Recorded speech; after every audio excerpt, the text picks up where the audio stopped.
નહીં તો બીજા સ્વરૂપે વર્ષે વિધવિધ રૂપે આ પણ સૌ પર કૃપા પ્રભુની ક્યાંક સુમન થઈને ખીલે, ક્યાંક સુરભી થઈને છીપે. નમસ્કાર દર્શક મિત્રો, ગુડ ન્યૂઝ ગુજરાતમાં હું અર્પિતા પંડ્યા આપનું સ્વાગત કરું છું. જી હા મિત્રો, સુમન પુષ્પોની જેમ તાજગીથી ભર્યા વર્ષ 2024ની શરૂઆત થઈ પણ ચૂકી છે. આ વર્ષ આપણા સૌના જીવનને સકારાત્મકતાની સુરભીથી મહેકાવે તેવી અભિલાષા સાથે શરૂ કરીએ આપણો આ કાર્યક્રમ ગુડ ન્યૂઝ ગુજરાત. ઉગે કમળ પંકમાં તદપી દેવ શિરે ચડે, નહીં કુળથી કિંતુ મૂલ્ય મૂલવાય છે ગુણો વડે. દરેક ફૂલોના આવા જ ગુણો છે. અમદાવાદમાં તારીખ 30 ડિસેમ્બરથી લઈને 15 જાન્યુઆરી સુધી રિવરફ્રન્ટ ખાતે યોજાયેલ ફ્લાવર શોની મુલાકાત તો આપ સૌ કોઈ લેશો જ, પણ આજે જાણીએ અહીં આવેલા પુષ્પોની કહાની પુષ્પોની ભાષામાં.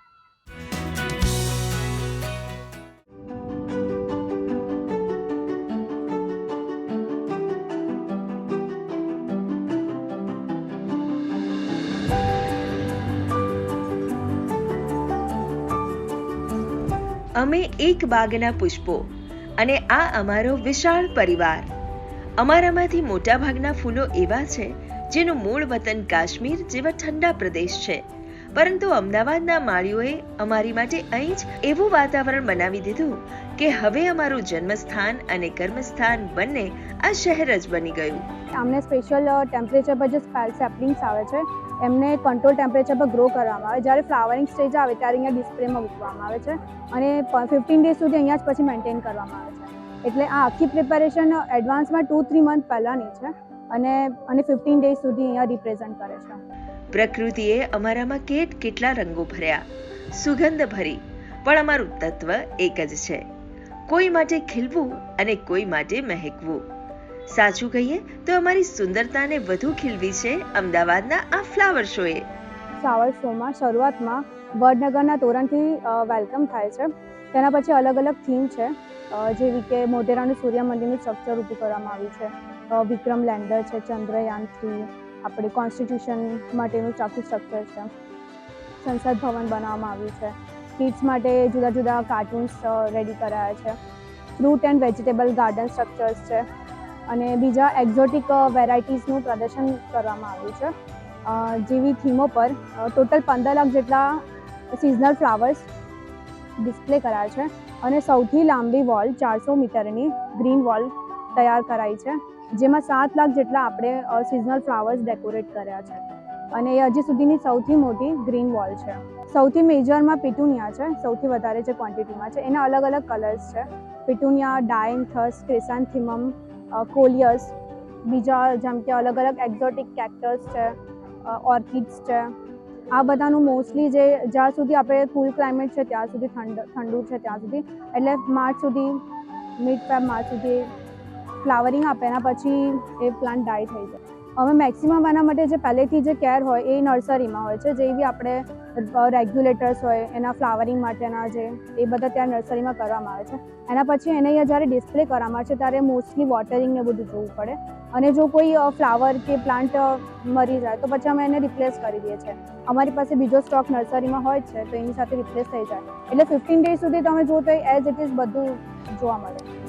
મૃત્યુ તો નિશ્ચિત છે, પણ એક તરફ નદીને સ્પર્શી આવતી આ ઠંડી લહેરો તો બીજી બાજુ સતત પાણીનો વરસાદ કરી અમને નવડાવતા આ માળી અમારું આયુષ્ય લાંબુ કરી દે છે.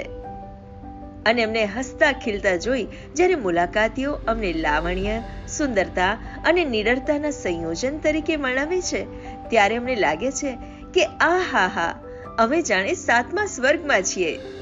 એવું જ લાગે છે કે ફૂલોની દુનિયામાં આવી ગયા, જ્યારે ફૂલના સ્વર્ગમાં આવી ગયા એવું જ લાગે છે. અને ફ્લાવર શો એકદમ મસ્ત લાગ્યો, બહુ સરસ બનાવ્યું છે. સ્પેશિયલી ઘોડીનું એટ્રેક્શન વધારે ગમ્યું. हम लुधियाना पंजाब से आए हैं, यहाँ पे अहमदाबाद घूमने आए थे, तो अभी पता चला था कि फ्लावर शो, तो हम वो देखने के लिए आए. बहुत अच्छा एक्सपीरियंस था हमारा, दिख रहा है बच्चा बहुत इंजॉय कर रहा है, खास करके जो जिन्होंने बनाया है मिकी माउस वगैरह सब देखने के लिए बहुत अच्छा है. નામ બહુ સાંભળ્યું હતું અમદાવાદનું, પણ ફરવાલાયક સ્થળ આ પ્રથમ વખત જ જોયું છે અને એ પણ અદ્ભુત જ જોવા મળ્યું. આ ફ્લાવર શો મારી કલ્પના બહાર છે. મેં વાત સાંભળી હતી ફ્લાવર શો થયો હશે, પણ અહીંયા જોયું ને તો અમારે આવા સુરતમાં તો આવું ક્યારેય નથી થતું. થાય છે પણ એકદમ નોર્મલ ને ઓછું હોય. અહીંયા મને બહુ ગમ્યું. એકદમ જગ્યા પણ મસ્ત છે, નદી કિનારે છે અને અદ્ભુત આનંદ થયો મને. જેમ કે આ હવે પતી જશે આપણું ફ્લાવર શો, તેના પછી આ જેટલા બી ગાર્ડન્સ છે, સર્કલ્સ છે અમદાવાદના, તો ત્યાં એ બધા આપણે પબ્લિક પાછું જોઈ શકે, એટલે ત્યાં પાછું એને યુઝ કરવામાં આવે છે. એટલે જે આ 15 ડેઝ તો છે જ, પણ આખી સિઝન સુધી આપણે ફ્લાવર શો આખા અમદાવાદમાં જોઈ શકીએ છીએ. આ સ્થાન એટલું અદ્ભુત છે કે એકવાર જે પુષ્પ અહીં ખીલે તે ક્યારેય બીજે જવા નથી માંગતું.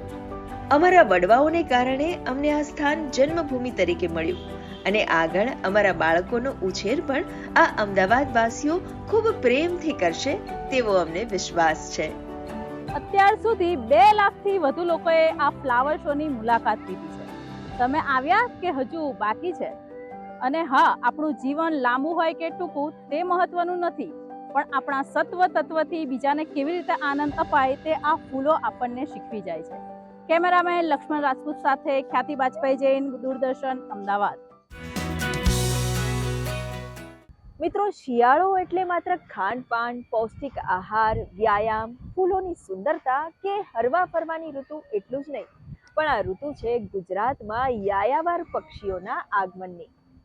ગુજરાતના હજારો કિલોમીટરના લાંબા દરિયા કિનારા, તળાવો, રણ, વનોમાં હજારો કિલોમીટરની સફર ખેડીને આવતા આ સુંદર પક્ષીઓને નિહાળવાની. ત્યારે આજના આ એપિસોડમાં આપણી આસપાસ દેખાતા કેટલાક વિશિષ્ટ પક્ષીઓની પ્રજાતિઓને ઓળખીશું અને જાણીશું તેમના વિશેની રસપ્રદ વાતો.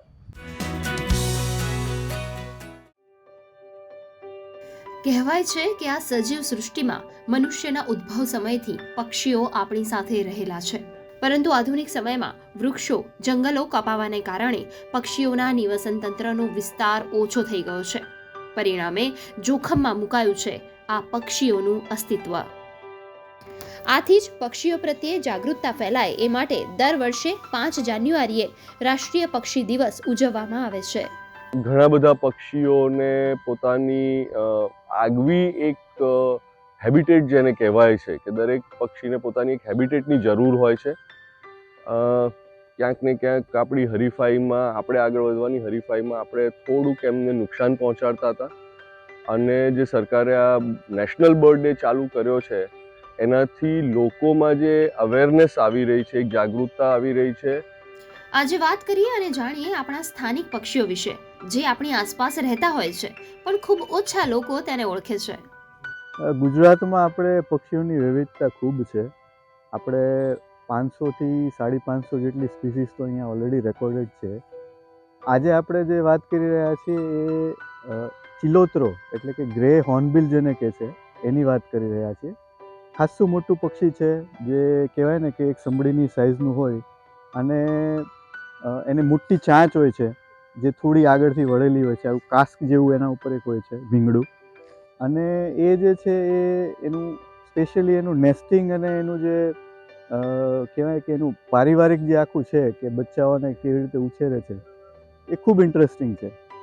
કારણ કે ચિલોતરો જે છે એ થડ હોય ઝાડનું, જે એની અંદર બખોલમાં માળો બનાવીને રહે છે. એટલે જે એની ફિમેલ જે હોય એ માળામાં જાય જ્યારે બચ્ચા દેવા માટે, તો જે મેલ છે એ બહારથી એને બંધ કરી દે છે, માટીથી, ગારથી અને એની હગારથી એને સીલ કરી દે છે અને ખાલી એક એટલો જ ભાગ ખુલ્લો હોય જેમાંથી એની ચાંચ અંદર નાખી શકે. તો જે ફિમેલ જે છે એ બચ્ચા મોટા થાય, એ ઈંડા મૂકે, બચ્ચા આવે અને બચ્ચા મોટા થાય ત્યાં સુધી એ એની બખોલમાં જ રહે છે, એ બહારનું જોઈ જ નથી શકતી. અને એ એના પીછા પણ જે છે એ કાઢી નાખે છે, કારણ કે એને ઉડવાનું જ નથી 2 મહિના. તો એ એના પીછા બી જે છે એ ઉખાડી નાખે છે બધા જ, જે ફિમેલ જે છે. અને જે મેલ છે એ કોન્સ્ટન્ટ પોતાનું ખાવાનું એઝ વેલ એઝ એના ફેમિલી માટે જે છે એ ખાવાનું કોન્સ્ટન્ટ લાવે, એને બખોલમાંથી ખવડાવે અને એના બચ્ચાની જે હગાર હોય, જે ફિમેલની જે હગાર છે એ બધું એ પાછું એમાંથી બહાર લઈને ફેંકી આવે, મતલબ માળાને બી એ ચોખ્ખો રાખે. બરોબર. એટલે આપણે ગુજરાતી ભાષામાં ચિલોતરાને વહુ ઘેલો કહે છે કે he is A dedicated husband. અને એવું બી કહેવાય છે કે લોકો એમ કે કેવો હસબન્ડ જોઈએ છે, તો કે ચિલોતરા જેવો હસબન્ડ જોઈએ છે. રોઝી પેસ્ટર કરીને એક બર્ડ છે, એને રોઝી પેસ્ટર કેમ કહેવામાં આવે છે કારણ કે એનું સાચું નામ છે રોઝી સ્ટાર્લિંગ. પણ જ્યારે એ ગુજરાતમાં આવે છે ત્યારે એ ખૂબ જ મોટા સંખ્યામાં આવતા હોય છે અને એમનું અહીંયા પૂરતું મુખ્ય આહાર હોય છે અનાજના દાણા, સીડ ઈટર બર્ડ છે. એટલે જ્યારે કોઈ પણ ખેડૂતના ખેતરમાં જાય છે તો એનો આખો પાકનું નુકસાની કરી નાખે છે, એટલે એને પેસ્ટ તરીકે ઓળખવામાં આવતું હતું અને એના ઉપરથી એનું નામ રોઝી પેસ્ટર બન્યું છે. પણ જેમ દરેક બર્ડની, દરેક પક્ષીની જુદી જુદી લાક્ષણિકતાઓ હોય છે, એમ આ પક્ષીની લાક્ષણિકતા એ છે કે સાંજના સમયે જ્યારે દિવસ આથમ્યા પછી એ લોકો આરામ માટે જાય છે, જેને પક્ષી જગતમાં રૂસ્ટિંગ કહેવામાં આવે છે. એ રૂસ્ટિંગમાં જતાં પહેલાં આકાશમાં ટોળા બનાવી અને મર્મરેશન કરે છે અને એમાં જુદા જુદા વિભિન્ન પ્રકારના ભાતના આકારો બનતા હોય છે. એ આ પક્ષીઓ કોલોનિયલી કરે છે, બધા એક જ પ્રજાતિના બધા જ પક્ષીઓ ભેગા થઈને કરે છે અને ઘણી બધી જગ્યાએ આખા ગુજરાતમાં પક્ષીઓ આવે છે. પણ જામનગર છે, આપણું અમદાવાદ શહેરમાં રેલવે સ્ટેશન છે, ત્યાં જો સાંજના સમયે આપણે જઈને જોઈએ તો આપણને હજારોની સંખ્યામાં પક્ષીઓ દેખાય છે. તો આ શિયાળાની ઋતુમાં વિવિધ પક્ષીઓને જોવા અને તેની વર્તણૂકનો અભ્યાસ કરવો તે પણ એક લાભો છે. શિયાળામાં જ્યારે પ્રવાસી પક્ષીઓ આવતા હોય છે ત્યારે પક્ષીઓને જોવાની આટલી મોટી સંખ્યામાં એ કંઈક આનંદ જ અલગ હોય છે. આપણે ત્યાં નજીકમાં જલપ્લાવિત વિસ્તારમાં થોળ છે, અમદાવાદની નજીકમાં, અથવા તો કોઈ પણ મોટું શહેર કે ગામડું હોય છે ત્યાં ગામ તળાવ હોય છે, જ્યાં આપણું કચ્છનું રણ છે, ત્યાં પણ બહુ જ સારા નંબરમાં પક્ષીઓ આવતા હોય છે. તો તમે પણ આ શિયાળામાં આ અદ્ભુત પક્ષીઓનું અવલોકન કરવાનું ચૂકતા નહીં. ગુડ ન્યૂઝ ગુજરાત માટે લક્ષ્મણ રાજપૂત સાથે નિકેતા શુક્લનો રિપોર્ટ. મિત્રો, દુનિયાના આ સુંદર રંગોને પોતાના મનની આંખોથી જે નિહાળે છે તે નેત્રહીન લોકોના હોંસલાની કોઈ તુલના નથી. પરંતુ સમાજના આવા યુવાઓ જે તેમના અંધકારમય જીવનમાં રોશનીની કિરણ લઈને આવે છે તેમને પણ સલામ. મિત્રો, દર વર્ષે 4 જાન્યુઆરીએ આપણે વિશ્વ બ્રેલ દિવસ ઉજવીએ છીએ, ત્યારે આજે આપણે મળાવીશું એવા કેટલાક લોકોને જે પોતાની નિસ્વાર્થ સેવા થકી આ નેત્રહીન લોકોના જીવનનો હિસ્સો બન્યા છે.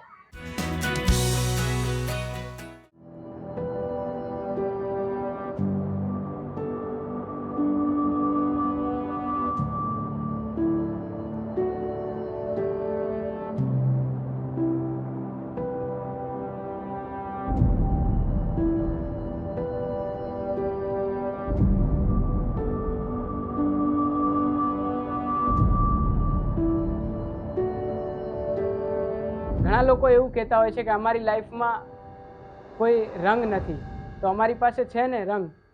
વિશ્વાસનો રંગ, મહેનતનો રંગ, સ્પર્શનો રંગ.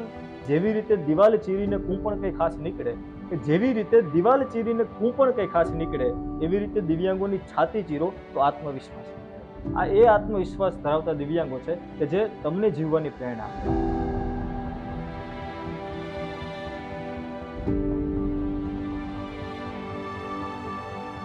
જ્યારે મારો જન્મ થયો 1997માં, ત્યારે મારા પગમાં પણ પ્રોબ્લેમ હતી. મારા પગની આંગળી એ એડીમાં અડેલી હતી, એટલે મારા સતત 4 વર્ષ સુધી મારા પગનું ઓપરેશન થયું અને ત્યારબાદ આ ધરતી ઉપર મેં પગ મૂક્યો અને પછી હું ચાલતા શીખ્યો. એટલે ત્યારથી ક્યાંક ને ક્યાંક મારી અંદર દિવ્યાંગ પ્રત્યે સહાનુભૂતિ કે સેવા કે છે એ મારી અંદર રમતું હતું. અને અપંગ માનવ મંડળની મુલાકાતની જગ્યાએ મેં અંજર મંડળની મુલાકાત કરી અને ત્યાં આગળ મેં ત્યાંના તંત્રને વાત કરી કે મારે કોઈ સેવા આપવી છે મારા રિલેટેડ. તો ત્યારે મેં ગુજરાતી શિક્ષક તરીકે, એ સમયે મારા કોલેજના 11 થી 5ના સમયના સિવાયમાં ગુજરાતી શિક્ષક તરીકે સેવા આપવાની શરૂઆત કરી. અને ત્યારબાદ મને ખબર પડી કે આ લોકોને પરીક્ષામાં આ રીતે રાઇટરની જરૂર પડતી. તો હું રાણીપની અંદર એક જગ્યાએ પેપર લખવા ગયો અને ત્યાં એ રૂમનો માહોલ એવો હતો કે 8 સ્ટુડન્ટ હતા બ્લાઇન્ડ, એમાંથી 4ના રાઇટર થયા હતા અને 4ના રાઇટર નહોતા થયા. તો એ 4 છોકરાઓ છોકરીઓ એ રડતા હતા. તો તમે વિચારો કે જ્યારે આંખ વગરનું માણસ રડે ત્યારે એ દર્દ કેટલું અસહ્ય કહેવાય. અને ત્યારે મેં નક્કી કર્યું કે હવે મારા લેવલે મારાથી જે પણ થાય એ મારે કરવું છે. અને એ ગ્રુપ થકી પછી અમે ધીરે ધીરે બ્લાઇન્ડ મિત્રોના પેપર લખવા માટે સેવા આપીએ છીએ. નિરાશ વ્યક્તિ એ છે કે જેની પાસે વિઝન તો છે પણ જોવાની શક્તિ નથી, આસપાસનું જોતા નથી.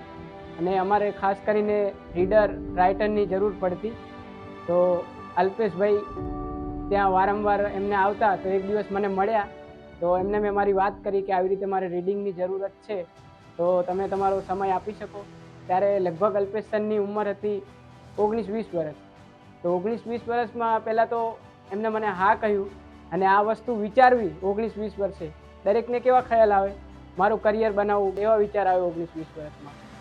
અને એમને જે અમારા માટે વિચાર્યું કે હું ના દરરોજ 2 થી 3 કલાક રાત્રે આવતા, પછી રાત્રે આવું, ચાલતા આવે. તો રેલવેની એક્ઝામમાં મારે રાઇટર થતો નહોતો, તો પછી મેં અલ્પેશ સરને વાત કરી કે અલ્પેશ સર, આ રીતે મારે રાઇટરમાં જવાનું છે, રાજકોટ છે, કોઈ આવી શકે તેમ નથી. તો અલ્પેશ સરે મને કંઈ પણ વિચાર્યા વગર હા જ કહી દીધું. અને એકચ્યુઅલી મારી પાસે પૈસા પણ નહોતા, ફાઇનાન્શિયલી પણ હું સ્ટ્રગલ કરતો હતો એ ટાઈમે. તો એમને કંઈ પણ વિચાર્યા વગર એમના ખર્ચે મને એક્ઝામ અપાવી, અને લગભગ 1,54,00,000 લોકો એક્ઝામ આપતા હતા એ ટાઈમે રેલવેની, અને મારું સિલેક્શન થયું રેલવેમાં. બ્લાઇન્ડ બાળકોને પહેલાં તો ખબર હતી કે ભાઈ અમે આવી રીતના કામ કરીએ છીએ, તો દિવસે દિવસે બધા બાળકો જેમ બહારથી આવવા લાગ્યા, એ લોકોને ખબર પડવા લાગી કે વન વિઝન કરીને એક ગ્રુપ છે જે બ્લાઇન્ડ બાળકોને રાઇટર પૂરા પાડે છે. તો એ લોકો અમને કોલ કરવા લાગ્યા, અને અમુક કોલેજના પ્રોફેસરને પણ ખબર હતી કે અમે આવી રીતના રાઇટર પૂરા પાડીએ છીએ, તો એ લોકો પણ અમને કોન્ટેક્ટ કરાવવા લાગ્યા. તો અત્યારે અમારા વન વિઝન ગ્રુપમાં 900 જણા છે, અને દિવસે દિવસે બાળકો વધતા જાય છે અમદાવાદની અંદર, એટલે અમને રાઇટરની પણ ખૂબ જરૂરિયાત પડે છે. કેમ કે દિવસે અલગ અલગ એક્ઝામ પણ ચાલતી હોય છે, ગવર્મેન્ટ એક્ઝામ, સ્કૂલ એક્ઝામ, પછી કોલેજીસની અલગ ઇન્ટરનલ એક્ઝામ, એક્સટર્નલ એક્ઝામ. ભગવાને તો અમને આંખ આપી જ છે, તો અમે કોકની આંખ બની આજે, તો એ એક ફિલિંગ હોય છે, ખૂબ જ અલગ હોય છે ફિલિંગ એમ. કામ હો અચ્છે હમારે और नियत साफ हो है वही इंसान जहाँ इंसानियत का वास हो.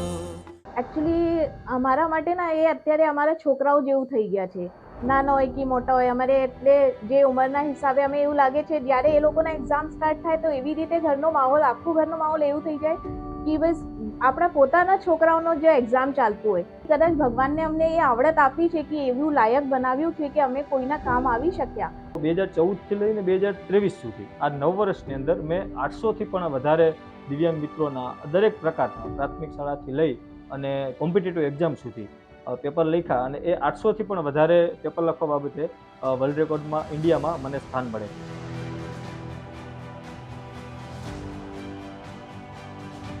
વલણ એક સરખું રાખું છું આશા નિરાશામાં, ભાગ હું લઉં છું જિંદગીના સૌ ખેલમાં, જીતું છું હંમેશ એવું કંઈ નથી, હારું છું બહુધા પણ હારને પલટાવા નથી દેતો હતાશામાં. ગુડ ન્યૂઝ ગુજરાત માટે અમદાવાદથી લક્ષ્મણ રાજપૂત સાથે સુમન બુરાનાનો રિપોર્ટ.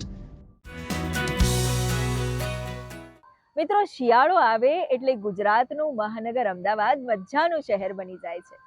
ઠંડી હવા સ્પર્શે એટલે અવનવી વાનગીઓનો સ્વાદ આપતા ઉત્સવો, આંખને જોવા અને નાકને સૂંઘવા ગમે તેવા ફૂલોના ઉત્સવો, અને વળી 13 દિવસ ચાલતા વિશ્વના સૌથી મોટા ક્લાસિકલ મ્યુઝિક ફેસ્ટિવલ સપ્તકમાં ભારતભરમાંથી પ્રખ્યાત કલાકારો આવે અને સુર તાલનો રસાસ્વાદ કરાવે.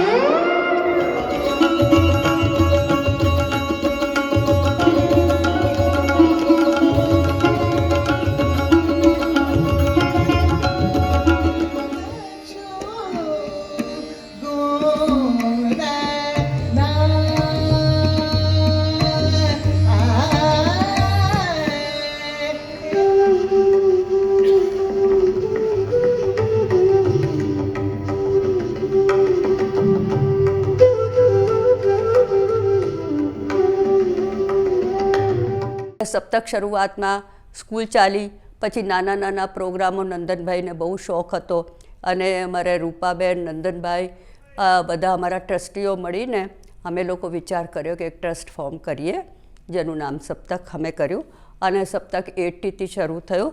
પહેલાં અમારો નાના નાના એક દિવસના પ્રોગ્રામ થતા હતા, અને નંદનભાઈ બધા ને સ્કૂટર ઉપર બધાને ટિકિટો શું ઇન્વિટેશન આપવા જતા હતા. એવી રીતે ધીમે ધીમે ધીમે પછી અમે 2 દિવસના પ્રોગ્રામ અમે કરવા લાગ્યા લાયન્સ હોલમાં. તો ત્યાં એટલો બધો ઇન્ટરેસ્ટ જોઈને અમને થયું કે ભાઈ ગુજરાતમાં એક સંસ્થા એવી હોવી જોઈએ કે ઇન્ટરનેશનલ કલાકારો અહીં આવે અને સ્ટુડન્ટ્સને બતાવે કે આપણું સંગીત, શાસ્ત્રીય સંગીત ક્યાં પહોંચી રહ્યું છે. આ વિચારથી અમે લોકો ચાલુ કર્યો અને આજે આ 44 યર્સ આપણે પૂરા કર્યા છે.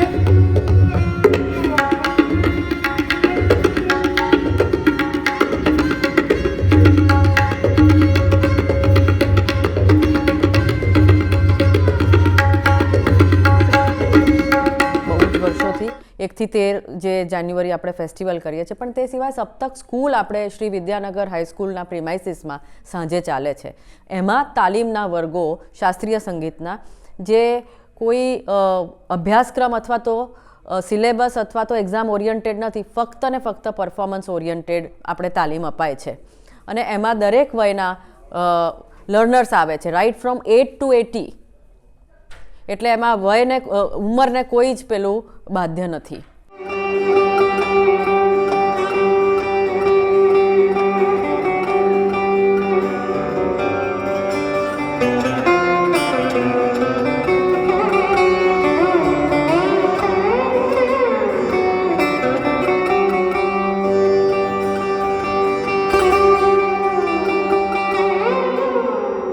सप्तक फेस्टिवल जो है वो दुनिया में जाना जाता है, न केवल भारतवर्ष में बल्कि यहाँ पर जो 13 दिन और 15 कॉन्सर्ट्स होती हैं उसका लोग 1 साल तक इंतज़ार करते हैं. और कुछ मेरे जैसे कलाकार भी इंतज़ार करते हैं कि कब ये आए 1 जनवरी और कब यहाँ पर हाजिर हों. इनका कंट्रीब्यूशन, इनका योगदान बहुत बड़ा है. भारतीय शास्त्रीय संगीत को इस स्तर पर गुजरात में एस्टेब्लिश करना बहुत मुश्किल काम था, जो कि नंदन मेहता जी ने शुरू से इसको किया, बाकी सब लोग जुड़ते गए. और आज हम जो देखते हैं उसका प्रतिफल ये है कि आज इतनी ऑडियंस आती है यहाँ पर और शांत होकर पूरी रात, मतलब 2 बजे तक तो आराम से बैठ के सुनते रहते हैं. ये जो वातावरण तैयार किया है इसके लिए सप्तक को मैं बहुत तालियां देता हूँ.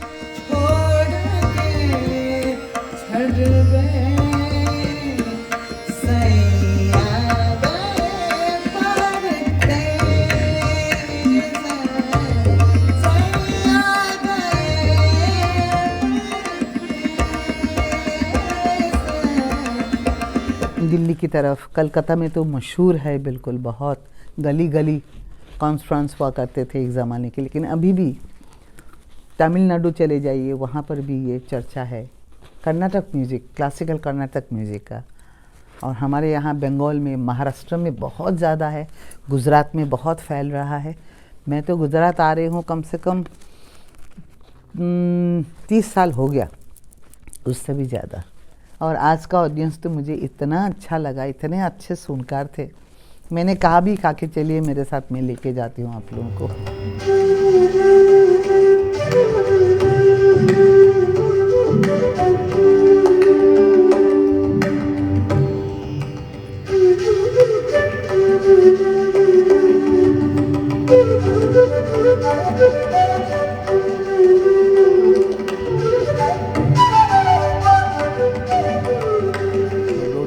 यहाँ पर घराना बैठा हुआ सुनता है, मुझे बहुत अच्छा लगता है. और जब तक चलता रहेगा मैं भी आता रहूँगा, मेरे बच्चे भी आते रहेंगे. और भगवान करे यही एक ऐसी संस्था, ये जगह जहाँ हमारे आने वाली पीढ़ियों की पहचान, ये कलाकार बनेंगे, ये अच्छे कलाकार हैं, ये बच्चे हैं, इनके पिताजी हैं, इनके पिता, यहाँ से पूरी उनकी पहचान होगी और सारे संसार उसको देखेंगे और सुनेंगे और सराहेंगे. Well, I cannot imagine, I cannot believe that the audience they belong to a musical family or they have learned music, that I don't know. But what I found, that they love so much music because Lakshmi and Saraswati only will find in Ahmedabad. Otherwise, everywhere you will find no Saraswati except Lakshmi. Money.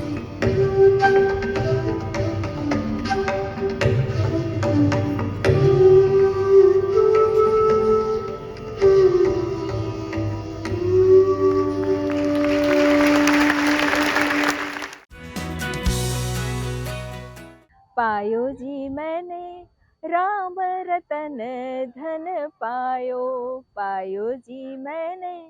જી હા મિત્રો, રામ નામની ધૂન અને રામ નામની ચેતના સમગ્ર દેશમાં વ્યાપી છે. સૌ કોઈ ઉત્સાહિત છે તારીખ 22 જાન્યુઆરીએ અયોધ્યા ખાતે યોજાનાર રામ મંદિરના પ્રાણ પ્રતિષ્ઠા મહોત્સવ માટે.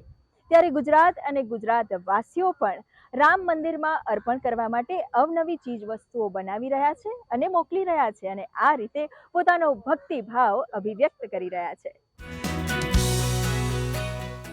જય શ્રી રામ, જય શ્રી રામ, જય શ્રી રામ, જય શ્રી રામ, જય શ્રી રામ, જય શ્રી રામ. આ ભક્તિ ભાવનો ઉમંગ છે શ્રી રામ મંદિરના પ્રાણ પ્રતિષ્ઠા મહોત્સવનો. મંદિરમાં અર્પણ કરવા માટે ગુજરાતમાં ઠેર ઠેર અવનવી વસ્તુઓ લોકો બનાવી રહ્યા છે. જામનગરના એક શ્રદ્ધાળુએ મંદિરની પ્રતિકૃતિ અને શ્રી રામ અને હનુમાનજીના જંગલમાં થયેલ મિલાપના દ્રશ્યને પેન ઉપર કંડાર્યું છે. 6 મહિનાનો સમય અને 8 જણની મહેનત બાદ 1 લાખથી વધુની કિંમતની તૈયાર થયેલ આ પેન અયોધ્યાના રામ મંદિરના આચાર્યને ભેટ તરીકે અપાશે. અમે પણ રામ મંદિરમાં કંઈ અમારું યોગદાન આપી શકીએ, રામ મંદિર બને છે એના માટે. એટલે અમને વિચાર આવ્યો કે એક અમે એવું ડેસ્ક સેટ બનાવીએ કે જે રામ મંદિરને લગતું હોય, જેમાં અમે રામ ભગવાનની મૂર્તિ પણ સાથે રાખી શકીએ અને રામ ભગવાનની માળા પણ અમે સાથે આપી શકીએ. અંદાજિત આમાં ખર્ચો થયો છે નિયર અબાઉટ 1 લાખથી 1,20,000 સુધીનું. તો વડોદરાના ગોપાલક અને રામ ભક્ત વિહાભાઈ ભરવાડે 108 ફૂટ લાંબી અને 3.5 ફૂટ પહોળી વિશાળ ધૂપ સળી બનાવી છે, જેને વિશાળ વાહનમાં અયોધ્યા મોકલવામાં આવી છે. ગાયનું ઘી, પછી જવ, તલ, ગુગળીનો ગુગળ અને હવન સામગ્રી જે છે અને ગાયના છાણનો પાવડર પણ આમાં યુઝ કરવામાં આવ્યો છે. એટલે આમ આપણે ટોટલ ગણતરી કરવી તો 3,400 કિલો જેવું મટીરિયલ આની અંદર યુઝ કરવામાં આવ્યો છે.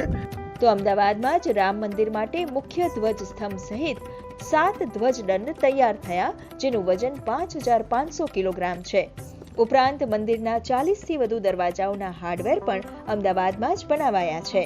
राम मंदिर जो है उसमें एक मेन ध्वजदंड है और बाकी के 6 ध्वजदंड उसके परिसर में जो मंदिर बनने वाले हैं, जैसे कि गणपति जी, हनुमान जी, महादेव जी, उन सभी के लिए भी 6 और है. तो मेन जो है वो राम मंदिर का ये जो आपने देखा, ये जो सब दर्शनार्थी आ रहे हैं वो मेन है. मेन ध्वजदंड का जो हाइट है वो 44 फीट है.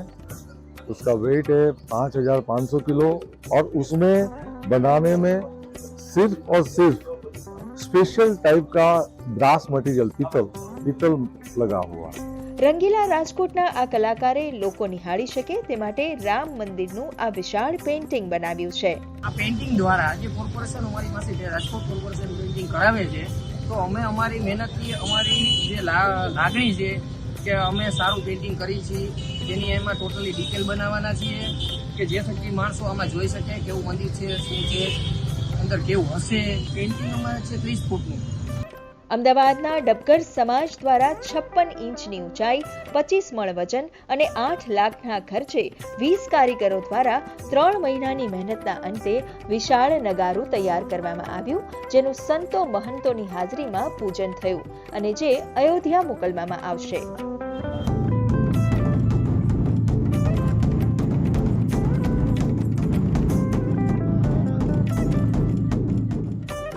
આસ્થા અને ભક્તિની પ્રતીક સમ અનેક વસ્તુઓ રામ મંદિર માટે ભક્તો દ્વારા અર્પણ થઈ રહી છે.